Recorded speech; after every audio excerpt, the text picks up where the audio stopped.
So let's spend some time and look at some case studies. I think it's always instructive for us to take the information that we've just talked about and apply it so that the practicing physician can kind of have a window into how we think about making decisions. So Tom, let's first address a problem that we have no answer for, which is what do you do for the high-risk resected patient? The urologist takes the patient to surgery. They turn out to be a high-risk resected patient based upon either the UCLA integrated staging system or the staging systems that came out of Mayo Clinic, but we know they're at risk. And we put them in a series of trials, which I'd like you to describe. And Naomi Haas has already reported a little bit about the ASSURE trial. So are we any place where we can actually say in our high-risk resected patient, this is what we should do? Are we still looking at novel therapies, comparing it to best supportive care? How do you approach those patients? Yeah, very, very tough and very practical question, Bob. In 2015, unfortunately, we're not at a point that we can say that there's a selected therapy option for our patients at highest risk of recurrence. We are anxiously awaiting a series of clinical trials that were done in the VEGF targeted era. I'm already saying that we're getting out of the VEGF targeted era to the immuno-oncology era. But in the VEGF TKI era, we had 5 trials, I believe. We've seen the first one report by Naomi Haas at GU ASCO, and there's an update, and we'll talk about that. But even what we're seeing from her disappointing trial with no benefit of adjuvant therapy with sunitinib or sorafenib, we are still interested in exploring whether TKIs have a role. And so there's ongoing a trial, Everest. I'm not sure if it's completed enrollment. Do you? Close. Know? It's very close to complete enrollment. It was led by SWOG, and it's looking at everolimus. And then there is dendritic cell-based approaches. There's the Argos vaccine that I know you've been involved with. And there's even other vaccine approaches and other more novel areas. But one of the fundamental issues that some of us had when we were thinking about this is how could we expect an angiogenic agent which functions at the microenvironment level, tumor microenvironment level, to affect, and is not directly cytotoxic, to affect a micrometastatic cell. And that's been a concern. So that has, so far, what we saw reported out from the source trial with Naomi Haas is that the trial's negative in regards to PFS benefit, and the hazard ratios are essentially 1.0 for both arms, which isn't exciting at all.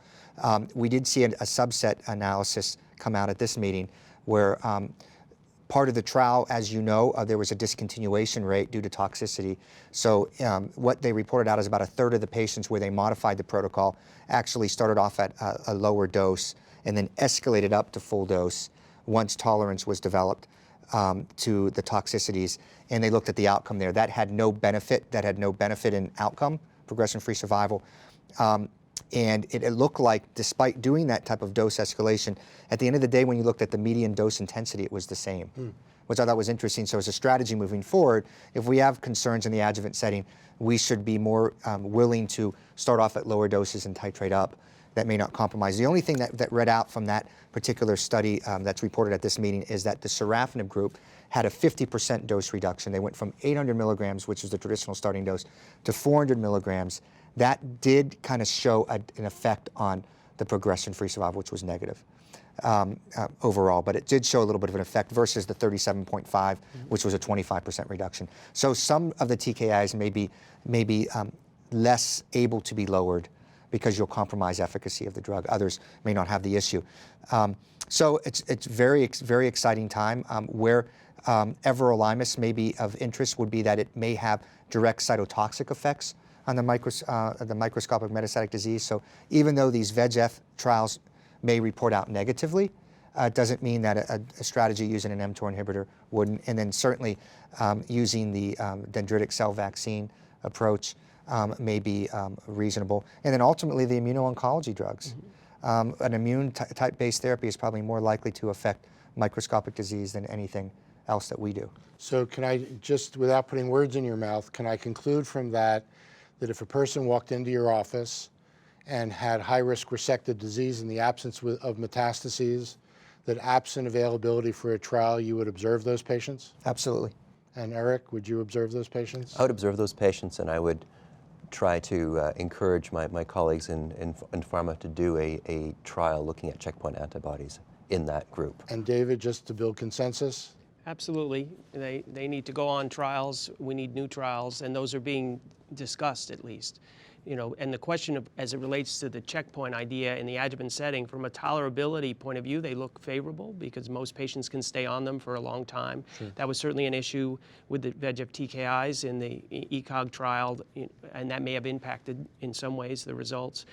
PD-1 agents seem to be able to be given for months and even years. There are side effects, but they don't seem to accumulate over time the way others do. But then, to me, the question though about on the efficacy side will be: do we need a better biomarker before we launch those adjuvant trials?